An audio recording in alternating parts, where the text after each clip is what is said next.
worried. I thought I'd stand by Jesus no matter what, but that night everything changed. After the soldiers arrested Jesus in Gethsemane, I followed them, keeping my distance, along with John.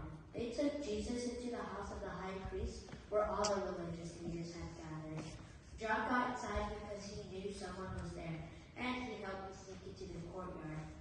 I tried to blend in, warming myself by the fire. My heart pounded. What were they going to do with Jesus? Inside, the high priest was questioning Jesus. People were lying about him, making a noise, but Jesus didn't fight back. He just stood there, calm. Then the high priest asked, "Are you the Messiah, the Son of God?" Jesus looked right at him and said, "I am." And that was it. The priest went wild. "Blasphemy!" they shouted. They spat on him, hit him, and sent him to die. My stomach turned, and then the worst part of the night happened. A servant girl looked at me by the fire and said, "Hey, you were with Jesus, right?" My heart jumped. If they knew I was with Jesus, would they arrest me too? Before I could stop myself, I blurted out, "I don't know what you're talking about." A little later, someone else pointed at me. "You're one of his followers." I panicked. "No, I'm not," I said quickly. Finally, a man looked me right in the eyes. "I can tell you're from Galilee. You were with Jesus." I swore and yelled, "I don't know the man." And at that exact moment, I heard it, the sound that broke me, a rooster crowing. I froze. Jesus had told me earlier that before the rooster crowed, I would deny him 3 times. I swore I wouldn't, but I did. Then, across the courtyard, Jesus turned and looked right at me. I can't describe the feeling, shame, guilt, heartbreak. I had let him down. I ran away as fast as I could and cried all the way home.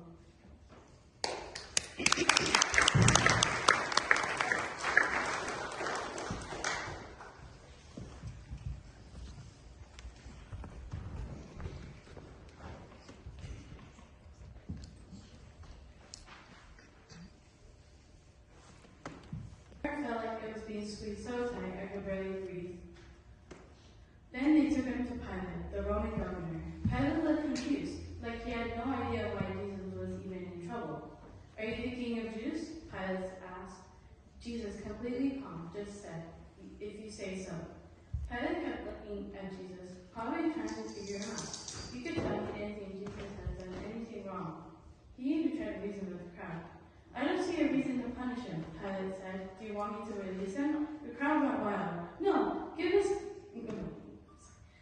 crucify him. Give us Barabbas instead." "Wait, Barabbas? That guy was an actual criminal. He has done terrible things. They didn't want him to go free instead of my son." Pilate sighed. He turned to Jesus.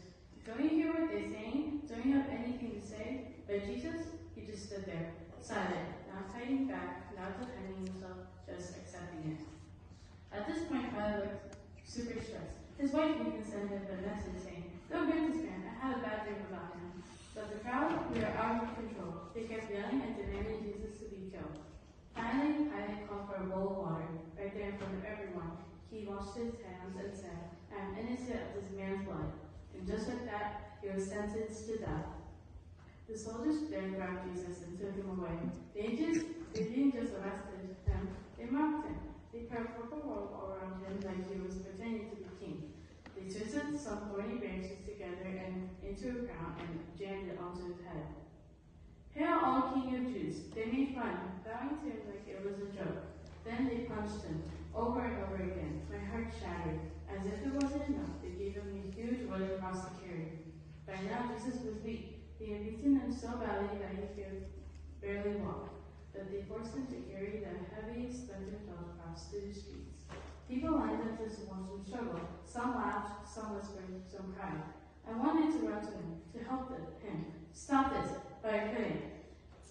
Jesus stumbled. He struggled to walk, but his body was too weak. So the soldiers grabbed a man from the crowd, Simon, and made him carry the cross for Jesus. Step by step, they walked towards the place where he'd be crucified. And I followed, my heart breaking more in tiny little pieces. But deep down I knew this was the end of the story. We finally reached Golgotha, the place of the skull.